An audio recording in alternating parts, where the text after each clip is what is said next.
Assalamualaikum warahmatullahi wabarakatuh, brother and sister. Hai geng kebun, hai geng ayam, hai geng sedunia. Jadi selamat beraktivitas untuk anda semua. Semacam biasa kan, ayam ni jenis skala lepas bebas. So yang ni berkemungkinan bila besar nanti boleh jadi ayam penelur ataupun pedaging. Bila cukup umur nampak yang sana tu. Ya, yang sana tu pun seronok juga. So dia dah mencapai umur 3 minggu pula, dah 3 bulan. So dia orang boleh berkeliaran. Jadi agak menyeronokkan untuk biarkan mereka berkeliaran. Gitu. Jadi senang. Tak perlu nak sakit kepala sangat untuk kategori makanan. So memang kena bagi makan yang biasa je lah kan.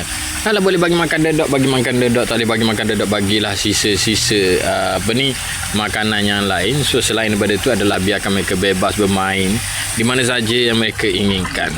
Gitu. Sampailah mereka semua dapat digunakan sama ada untuk apa sahaja. Jadi good luck brother and sister. Selamat beraktivitas.